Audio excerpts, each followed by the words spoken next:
Wondering how you can become better at running your business? Entrepreneurship can be stressful. There's too much to do and not enough time. If you're isolated in your daily decisions, have no fear. Success and balance are possible. Welcome to the Small Business Answer Man podcast, where you master the art of running a successful business using practical advice from experts who want to help you succeed. Now, here's your host, Gary Wilbers. Welcome. We're glad to have you back this week for another great podcast. I told you this week I was going to find entrepreneurs that have kind of done what you're looking to do for yourself and maybe take your business to the next level. And today I think I've got that guest with us. And Cameron, can you share with them what is the problem you're going to help them solve today? I'm going to teach you how to put systems and processes into place so you don't have to be the guy on the truck. Essentially, my goal is to help you understand how to, leave your business for 2 to 4 weeks at a time and it not skip a beat. That is awesome. I'm excited about this conversation. Today with us is Cameron Bawden. He's the CEO of Green Mango Pest Control. He began his entrepreneurial journey in 2010 with one truck. 13 years later, having done over $24 million in revenue, Green Mango is the fastest growing pest control company in Arizona. Cameron's goal is to hit 50 million in the next 5 years. Cameron, it's great to have you on the podcast. Welcome. Hey, man. I appreciate it. Love what you're doing.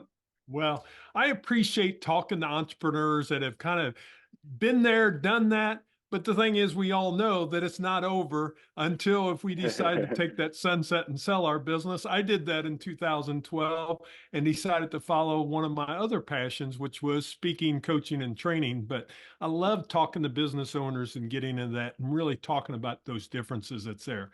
Now, yeah, you could have had this opportunity to start several different businesses.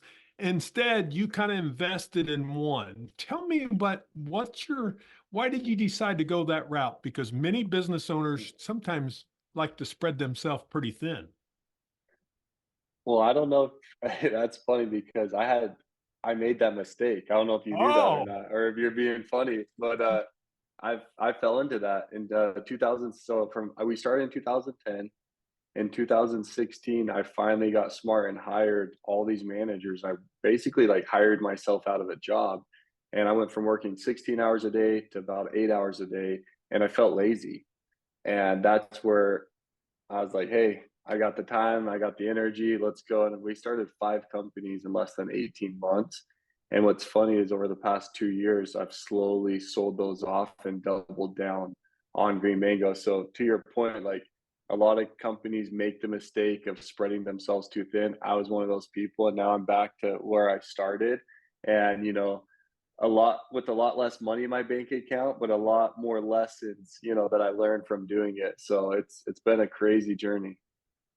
Yeah, and I think that's one of the things. I think entrepreneurs are those action takers, but sometimes the challenge is just like you've seen, and that's where I was kind of playing with that is so many people think, well, if I do these multiple things, it's going to give me them multiple streams of income. And I do believe in multiple streams of income, but some of them have to be passive income because if you're running something every day. And could you share, maybe you talked a little bit about it, but what's some of those lessons you learned as you started those other businesses and then decide the other path to saying, okay, I need to sell those off to be able to concentrate on this thing? Well, I think one of the greatest mistakes that a lot of people make is that they'll see a company and they'll just do the rough math. Oh, so I'll take, for example, windshield replacements, because that was one of my business. Oh, you can bill the insurance $500, windshields around $100. The guy's there for 30 minutes, $30 an hour. There's no way he's not making $300 to $350 per windshield. He can do 12 stops a day. There's a $2,000 route in the service world, that works. And then you get into it and it's like, oh, we're governed by how much we can charge the insurance company. Well, their accounts receivable days are 90 days plus, sometimes, up to 3 to 6 months, right? And you start to learn all these things. And so one of the things that I learned is that if you're going to go into business, meet with people that are in that industry that will help you understand the numbers, and don't just do the rough math thinking everything, because it's chances are it's not as good as you think it's going to be. Yeah. And I think especially in the service industry, boy, we can look at that bright side, but we forget about all those other intangibles that really add up in a hurry. Yeah, yeah, for sure. Let's talk a little bit about, because a lot of business owners carry a lot of debt in their business. And they think sometimes, I'll be honest, they carry that weight pretty heavy, and we've seen interest rates rise now.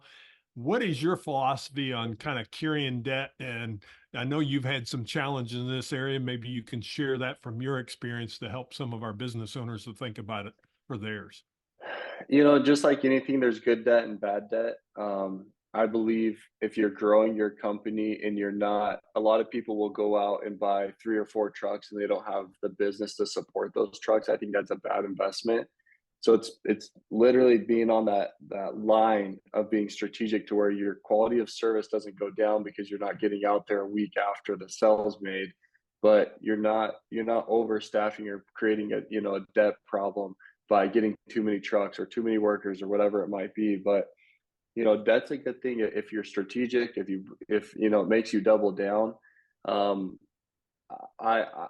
personally, when in 2016, I took on over $4 million of debt, Hmm. and started all those companies in 2000, about 2018, my investor pulled out and I thought my life was over, but it was the greatest thing that ever happened to me because what we settled on is a lower interest rate that I would have never gotten from the banks. And it made me double down and believe in myself. Like I didn't have an exit plan. And that's what a lot of small business owners, I was meeting with some guys yesterday, and he wants to be a firefighter on the side because, and he didn't say this, but I kind of called him out like, this is your backup plan.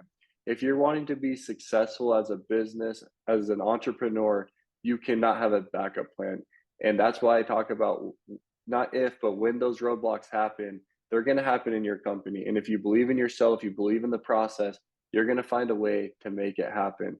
And 2013, 3 years after I started Green Mango, I was like a lot of guys, right? I'll never forget the day I was spraying a route in Maricopa, which is a very small, outskirt city of, the Phoenix metropolitan area, lower income area, right? I'm in the backyard. There's dog crap everywhere, no landscaping.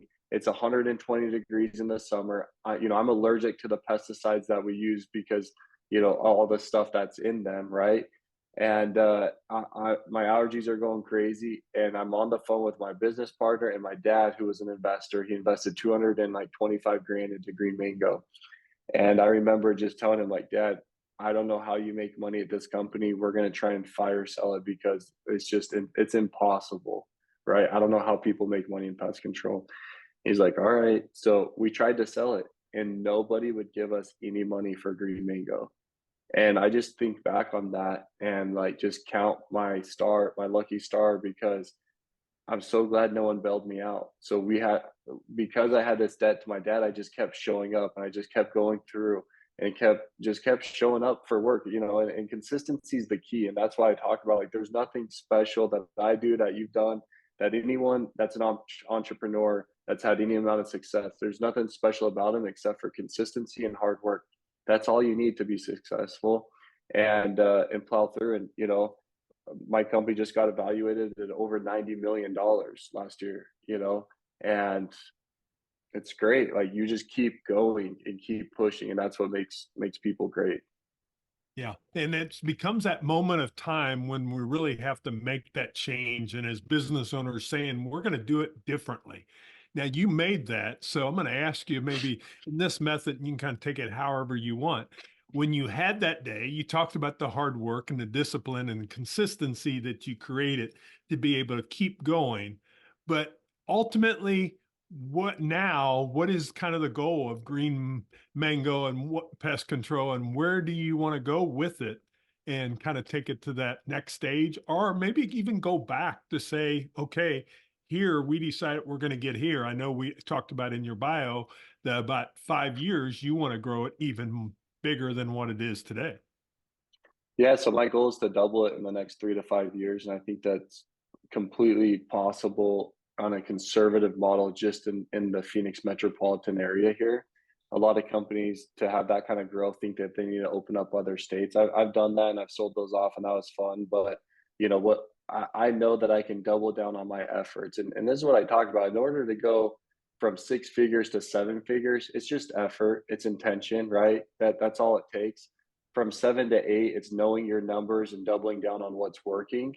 And then when you're at 8 and trying to creep up to the, you know, those middle 8 figures of doing, you know, the $50 million in revenue, it's being very strategic with partnerships, collaborations, uh, hitting all the touching points with Google, Facebook, Meta, customer referrals, and just playing all out on all cylinders. And that's what I'm doing right now. And so when it comes down to what I need to do to double my business, I'm focusing on customer referrals.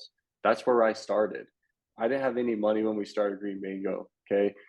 How we grew it to be the fastest growing company, one of the biggest companies in Arizona today, is that for every time we went and serviced a customer, they loved us. They referred their friend, and we had an amazing referral program that incentivized them to refer them out. We would give a free service to the person referring our business, and then the person signing up, we'd give them a free initial. It's over $400. A lot of people call this crazy for doing that, but that incentivized the customer. So if my target acquisition cost is $250, why wouldn't I pay north of, you know, $350 to $400 for the target demographic customer that came to me by a customer referral? It's a no-brainer. But so many business owners think about that as like, oh, it's $150 more than I'm getting on Google right now, or I'm getting on Facebook. But what kind of customer is this? A customer referral, you know, we can, at least for our data, and I can't speak for other people's businesses, but when we get a customer referral, they're more likely to sign up for termites. They're more likely to sign up for mosquitoes. They're more likely to last almost 2 years longer. Our average customer right now is 4.2 years. That's almost unheard of in the pest control industry. But we stay consistency with our brand, with our systems and processes, with our service. We don't cut corners, the products we use, and just the overall experience. And that's what it's all about. But you got to start that from the beginning and stay consistent with that. And you'll grow into it, you know, a 7, 8 figure company, no problem. Yeah, that's some great information. We're going to talk more about that as we come back, but we're going to take a short commercial break. We'll be right back.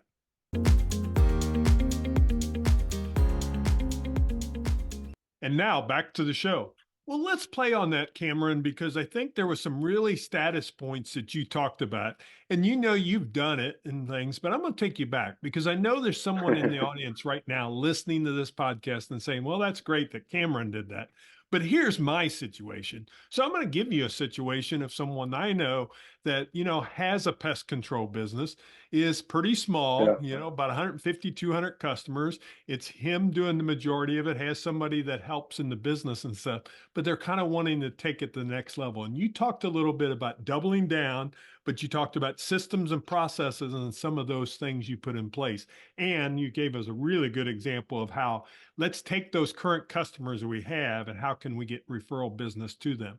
So share with me, you know, if you were back in that stage, and you probably remember the day that you were, you know, of getting those first customers and really trying to grow it. When you talk about them systems and processes, how did you take it? Because it was you doing in the beginning, but then you've got to get that same level of service from your techs and from the people that you hire.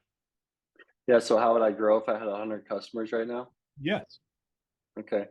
Well, the biggest mistake that I see a lot of business owners make is that most people that get in to be an entrepreneur are making 60 to 80 grand a year. So their first goal is, hey, I want to make 100 grand a year.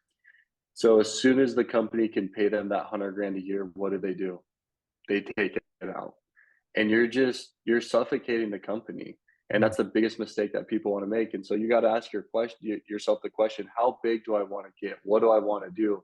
And that's going to determine, you know, how much and how often you invest back into the company. So if you're wanting to scale and truly take this seriously, if you're wanting to go from, let's say, 100 customers to 1,000, you need to look at, okay, what can be my bare minimum expenses and what do I need to survive? And that's what I'm going to survive on. I'm not going to buy the nice car. I'm not going to go on the nice vacations where I'm going to literally we're penny pinching here. Okay. And the reason why I talk about that, because if I have 100 customers and, you know, let's say they're around 79 to 85 bucks a month, right? So I'm seeing about 50 customers a month, easy math, let's just say 4 grand. That's more than enough money to hire your first technician. And what's going to be so important about that is that when you go hire that first technician. Now you just freed up 8 hours of your day to go generate more business. But here's the thing, most business owners, when they hire that technician, they get a little lazy and they get a little complacent. So they go from working, let's say 9 hour day on the truck, on the routes. They hire this guy and only half the week they're working 8 hours and the other half they're working 4 or 5 hours. And then they look back and say, oh, hiring that technician was the biggest mistake I ever made. So if you're really wanting to scale and you're really wanting to grow, you got to make goals, you got to make plans, and then you got to, as soon as you can basically produce more revenue than that person costs you, you need to do that. So you got to hire that technician. You got to get, if it's knocking doors because you don't have the money for marketing and other sources, get out and knock doors. Go pound the pavement. You got to do that. But then the other thing is that we talked about systems and processes and procedures. When you hire your first employee, the biggest mistake that everyone makes, including myself, is that you don't have KPIs in place for that person. So key performance indicators. And then you don't have a direct, and I'm not talking about a conversation at your house when you hire them. I'm talking written out job scope of what's expected, how much time at the house, how much product to put down, what the front door script is, what the closing script is, what to do in this scenario, that scenario. It has to be written out perfectly, because most of the time people have unmanaged expectations of what you want them to do at the home and what they're doing at the home. And that's the biggest mistake that I see people make when they hire their first person. And it ultimately, unfortunately, leads to firing that employee and both parties being very upset, because this guy's like, I'm doing the best I could with the training I had. And the owner's pissed off because he's not performing the job that he wanted. And it's like, well, you never trained me.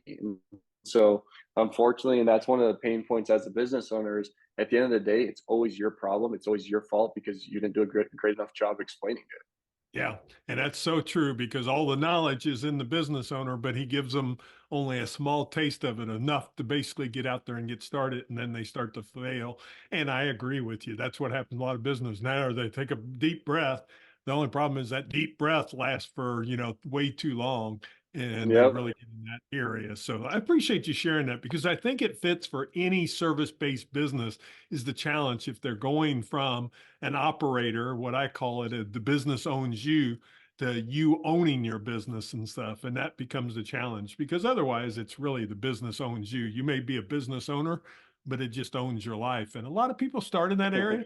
But if you ever want to get out of that, then you have to take some different steps to be able to do it. And I appreciate the practical steps that you shared. Let's talk a little bit about, you talk about this rule of 7, if you would, kind of, it's a leadership philosophy that you have. And I think there was a book that you read that really kind of key on this. Can you share with me what you mean by this rule of 7? Yeah, so there's a time where our culture was just absolutely horrible. I probably had over 70, 80 guys. And I just noticed, like, we were just turning through technicians. No one felt appreciated. No one felt welcome. It was truly just a job for people. And I hate that. That wasn't one of my, my visions as when I started the company. I wanted to be like a place that the people called home. I wanted it to be a team. And it was so far from that. And when I finally kind of reverse engineered it, I think it was put into my place at the right time. As Jocko Willings talked about, when a Navy SEAL goes into a combat station, there's a leader for every 7 people, and if you don't have that, like, there's going to be men left behind. And you can say, like, okay, war and business is different, but it's really not. In the sense of, like, this is someone's livelihood. They're providing for their family. They're putting food on the table. They're providing a shelter for their family. And if you're treating them like crap, or they're not feeling welcome, like, he's not living his best self. So it's costed, it's estimated right now, it cost me over between $400,000 and $500,000 to have a manager, or it's a manager over every 7 people. And so right now, if there's more than 7 people on a team, it's like we create a new team, we'll split that up. So 3 and 3 people be on the team, and then we'll grow into it. But a guy never has more than 7 on his team, because the number one goal is to make him feel like he's appreciated, knowing what his personal interests are, his family, his kids' names, all the different things, what his hobbies are interested, and then it's training him on the job. Because if he wants to show up for his friend, he's going to show up, right? But if he's showing up for a business owner like me who he never gets to talk to, he's going to call out. He's going to do a bad service. He's going to do all those things. And so the buy-in on the company has just been amazing since we implemented it. And of course, we have some managers that don't get to know the people on their team, and he's just a manager to them. He's not their friend. He doesn't care about their goals. He doesn't care about where their vision is. It doesn't work in that scenario. So you can't just you can't just hire the managers for every 7 people and think you're good. You got to train those managers of how to dive deep. But that's the rule of 7. Yeah, it's so important as your people, your buy-in, your culture, all those things is really makes a difference, especially if you want to grow your business. If you want to have your hands on everything and you only have a few, your culture still matters. But as you grow, that becomes it becomes where you can attract people because then they're willing to send people your way versus you Right. always trying to find it. And we all know there's less people out there now in the employment world and we're fighting to keep those people. So if you don't have a culture that's attractive, they've got other options. There's other options. I'm sure there's other places they can go to work in Arizona. There's No, the jobs world the available. world's changed. It's you work for the owners work for the people. It's not Yeah. the other way around. And that took me a really long to honestly, we were in business for 6 years before, I tell this story and I'll be brief because I know we don't have much time, but I was in the line of a Dutch and this girl stood out to me, right? As an entrepreneur, you're always looking for top talent. Long story short, I tried to recruit her, but my pitch was all about how much money she was going to make. Because my culture was horrible, I was paying about $2 to $3 more than everyone else. So my pitch was all about how much money she's going to make. And she turned me down because she said, "Look, I make minimum wage here at Dutch Brothers, but I love the people. I love the culture. So, I appreciate the offer. Thank you, but I'm not going to work for you." And I was like, selfishly, I was like, "So you're just telling me I need to have a great culture and then I don't have to pay as much?" Like, I'd love to do that. And people are happier. Why wouldn't I want that in my company? So, immediately that week, I went and got basketball hoops. I went and got soda machines. I went and got massage chairs. I went and got PlayStations and Xboxes and created this whole lounge for my people. And it's like, hey, we're this is culture now. And then I hired the Rule 7 and I started training my guys. You got to get to know them. You got to understand their personal, professional, and financial goals. You need to be this person's best friend. They should show up for you. They shouldn't show up for the company. Yeah. That's great. I'm glad you learned that lesson. And it's so important. But before we wrap up, I got one more question for you because I know you were challenged in this, and I think every business owner has this challenge too. How did you manage that balance of work and life? It ebbs and flows, man. And there's a season, and I'm high on having a balanced will, right? Uh, you know, just to be honest right now, like I'm out of balance and I know that. And I think that's what's powerful is that if you understand the balance wheel as an entrepreneur, you can always be working towards it and you can recognize when you're out of balance and you can talk about that. And your people are there to help you out. So, but having a balanced life is probably the most important thing as an entrepreneur because you will experience burnout, fatigue, and you will go through a divorce, you will have your kids, you won't have a relationship with your kids and all those things. And so you need to be just like business. You you need to be intentional, right? My goal is $50 million in revenue. My goal is to take my daughter out once a month on a date and to be home at 5 o'clock with them and not have my phone. My goal is to be with my wife on the weekends. Like you got to be intentional with every single thing. Religion. I go to church on Sunday. Financial. Okay, I'm saving money for this. It's everything. You have to be intentional in life. You have to be intentional as an entrepreneur because if you just go with the wind, you'll just get tossed wherever whoever wants you to be tossed, and that's the problem. Yeah, that's great advice. And I tell you, that's where you can sometimes accountability groups, I call them masterminds. Yeah, Well, know on this podcast, I talk about my mastermind. You got to have somebody who can help you keep yourself accountable to that. And when you do that, then you can live that life. And I agree with what you said. You want the balance wheel, but life is not about that. There's going to be times you're going to be out of balance. But when you know it, then it's what do you got to do to get back to balance to be able to find that? Because we all have seasons. And when it's a busy yeah, season, you may be out of balance a little bit, but you can have those yeah, conversations with your family and they can know it, but you're not out of balance all the time. Because let's be yeah. honest, business owners stay out of balance all the time because they think they have to do everything and don't put the systems and processes and the people in place to be able to do it. Well, this has been a Yeah. great conversation. I love talking to entrepreneurs because they give it as it is and what you've experienced yourself, and that becomes advice. And anyone that's listening, I hope you've really taken some of that and really find out where do you need to make that change. Now, if you're interested, check out their website. It's greenmangopest.com. You can check him out there. He's going to put an offer up here if you're in Arizona and the Phoenix in that area and stuff. You can get 50% off your first service. We're going to have the phone number and everything in show notes so that people can reach out to you. Cool. That information there. So I appreciate you sharing that with the group. But before I let you go, I ask every guest this last question, Cameron. And this question is, what's your best advice you would give to business owners? I think, it's changed lately, but my best advice is just that, like, hey, like, it's going to be hard, but it's going to be worth it. And you just got to keep pushing. And that's why I've been talking about the roadblocks so often. Like, you're going to run into this wall to where you just feel like it's impossible to get through. And I love what you talk about the masterminds or partnerships or friends or someone to keep you accountable, because you need that guy to say, hey, you know what? You're being a pansy right now. Like, figure it out. Like, no one cares. Go figure it out. And that's what I tell people is like, hey, when you're in that season, when you're in that moment where it just feels like impossible to do whatever you're trying to do, like, there is a way, and find that way. And if you're one of the few that can find the way, like, you will be successful. That is awesome advice there, because you can do it, but you got to push through it, because most people don't have the tenacity, they don't have the discipline, and you may have made the mention of the word consistency. You've got to Yep. do it. If you want to change something, you can make that change. So, Cameron, thank you again for joining us. Again, remember, it's greenmangopest.com. We'll have it all in show notes. If you're in the Arizona area, he's going to give you 50% off your first service. I'm going to refer you a client, because a buddy of mine, I told you before we started, Yeah. is just moved to Arizona, so he may need a pest control company. If he doesn't have one, I'll definitely refer him over. Even if he does, I'll say, hey, you need to try a new company. If it's not We'll Green switch him Mango. over, man. We'll switch him over. But yeah, if people want to reach out on Instagram too, my Instagram Bawden, Bawden.